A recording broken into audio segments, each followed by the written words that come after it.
100টা জায়গায় আমরা রাস্তার কাজ করেছি আলহামদুলিল্লাহ। মাত্র 4 মাস।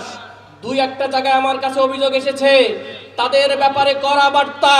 আমি আগেও বলেছি, আপনাদের হক আমি মেরে খাবো না, কাউকে হক মেরে খেতে দেব না।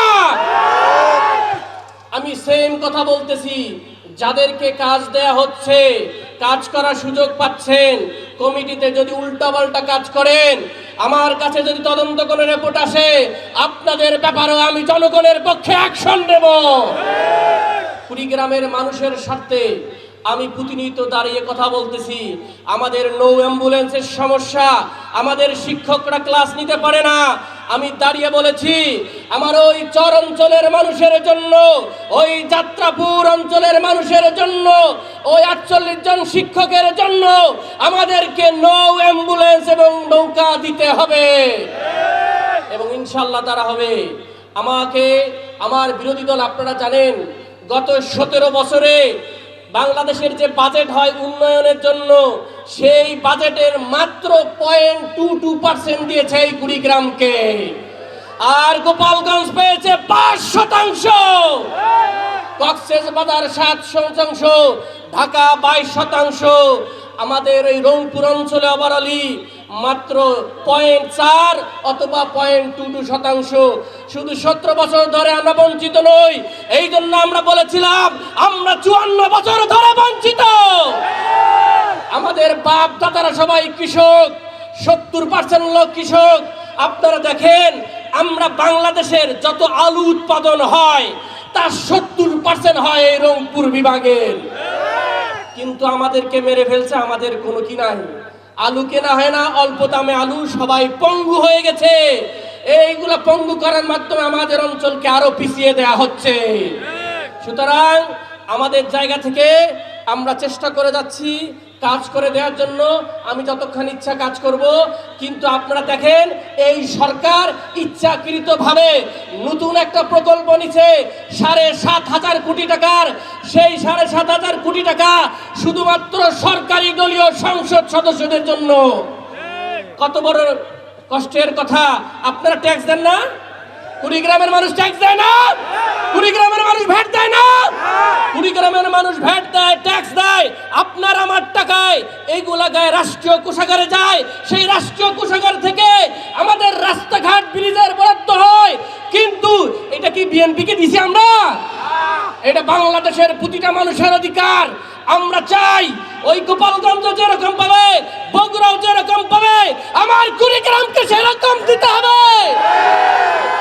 আমরা কৃষক, আমরা পিছিয়ে পড়া, এই জন্য আপনারা আমাকে দিবেন না। আমরা বিরোধী দলের জন্য আমাদেরকে বঞ্চিত করবেন। এই কুড়িগ্রামের মানুষ, হিন্দু, মুসলিম, বৌদ্ধ, খ্রিস্টান এবং যারা আছেন, আপনারা সবাই মিলে আপনাদের সংসদ সদস্য নির্বাচন করেছেন।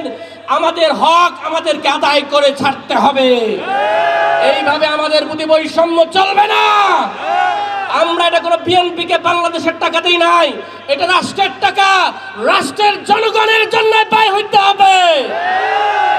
দ্বিতীয় কথা বলি, আমাদের এখানকার অনেক কর্মকর্তা রয়েছেন, আপনারা কর্মকর্তা হিসেবেই থাকেন, জনগণকে সেবা দেন, জনগণের মতো করে কাজ করেন।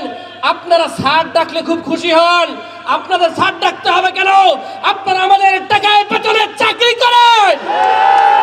আমাদের কৃষক লোকজনকে আপনারা হুমকি দেন, সুবিধা দেন না, কোথায় কোথায় গোপনে কি করেন।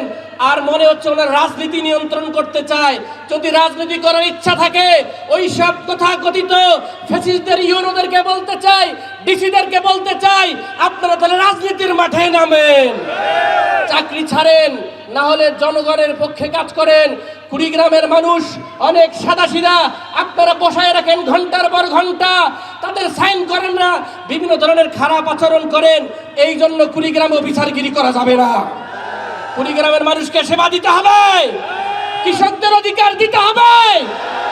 ওই সব এলএসডি ফুড গোডাউনের কর্মকর্তাদের বলতে চাই, আমি শুনেছি সব নাকি বেলগাছায় পায়, তাই না?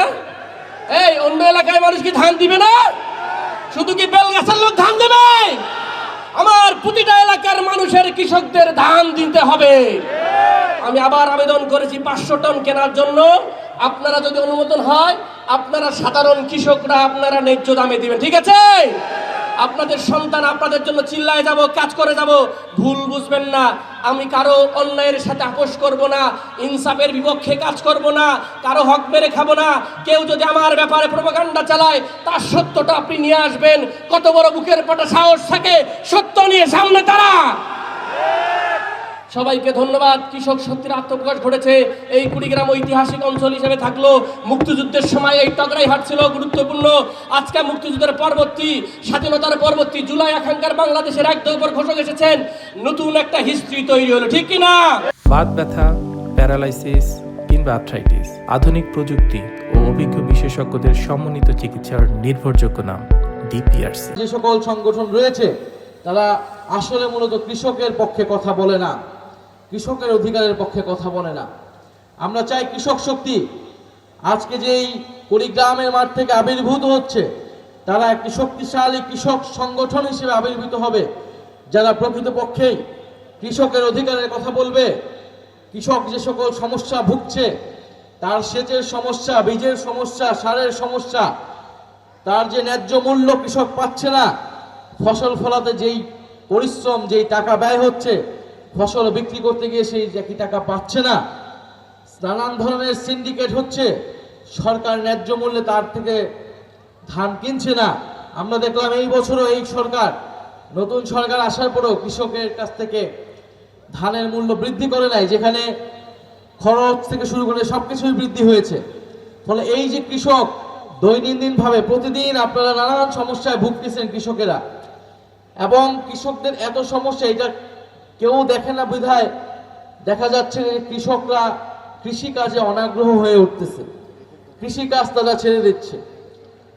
ফলে আমরা যেই সকল পণ্যাদি এক সময় আমরা অন্য দেশে রপ্তানি করতাম, এখন সেই সকল পণ্য আমাদেরকে আমদানি করতে হচ্ছে, কারণ আমাদের নিজেদের দেশে উৎপাদনশীলতা নাই।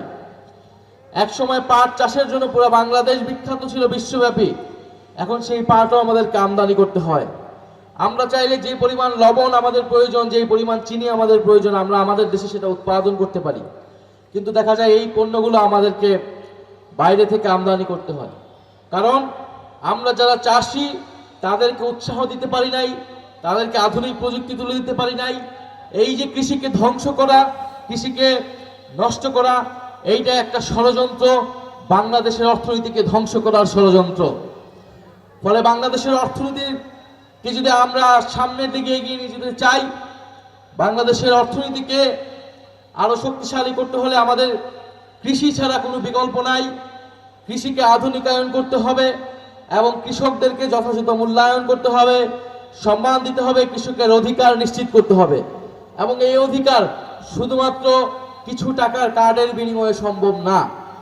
কৃষক কার্ডের মধ্য দিয়ে আপনাকে হয়তো কিছু টাকা আপনি পাবেন, আমরা সেটার বিপক্ষে না, কিন্তু সেটা দিয়ে তো আপনার কৃষি কাজের সমস্যার সমাধান হবে না, আপনার সেচের সমস্যার সমাধান হবে না, আপনি যে বীজ পাচ্ছেন না, বীজ হারিয়ে যাচ্ছে, সেই বীজের সমস্যার সমাধান হবে না, আপনি যে কীটনাশক ব্যবহার করছেন সেই সকল কোনো সমস্যারই সমাধান হবে না।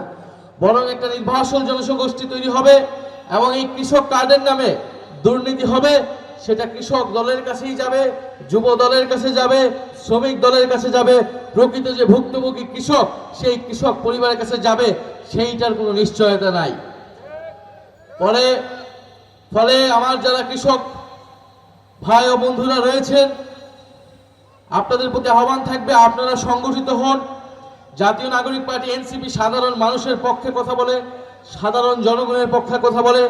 আপনারা দেখেছেন জুলাই গণ অভ্যুত্থানে আমরা এদেশের মানুষের পক্ষে রাস্তায় নেমে এসেছিলাম, ফ্যাসিবাদের বিপক্ষে লড়াই করেছি, আমরা গণভোটের পক্ষে শেষের সংস্কারের জন্য লড়াই করে যাচ্ছি। এখনো দেশকে আধিপত্যবাদ মুক্ত করতে, দেশের স্বাধীন পররাষ্ট্রনীতির জন্য, সার্বভৌমত্বের জন্য এদেশের ছাত্র জনতাকে সাথে নিয়ে জাতীয় নাগরিক পার্টি লড়াই করে যাচ্ছে এখনো। ফলে আমরা এখন কৃষকদের মধ্যে সংগঠন করতে চাই, কৃষকদেরকে নিয়ে আন্দোলন করতে চাই। আমরা মনে করি কৃষকরা আমাদের একটা বড় ভ্যানগার্ড হবে, কৃষকদের জন্য আমরা কাজ করব, কৃষকরা আমাদের জন্য কাজ করবেন।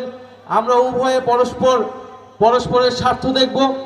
এবং আমরা জানি যে বাংলাদেশে ঐতিহাসিকভাবে যে কৃষক আন্দোলন হয়েছিল, সেই ব্রিটিশ আমল থেকে জমিদার বিরোধী আন্দোলন আমাদের শেরেবাংলা ফজলুল হক কৃষক প্রজা পার্টি করেছিল এবং কৃষক প্রজা পার্টির মাধ্যমে তিনি জমিদার প্রথার উচ্ছেদ করেছেন, এদেশের কৃষক প্রজার অধিকার নিশ্চিত করেছেন। আমাদের জাতীয় নেতা মাওলানা ভাসানী তিনি বাংলার শ্রমিক কৃষকের জন্য আন্দোলন গড়ে তুলেছেন। আমরা চাই সেরকম নেতৃত্ব গড়ে উঠবে কৃষক শক্তির মাধ্যমে।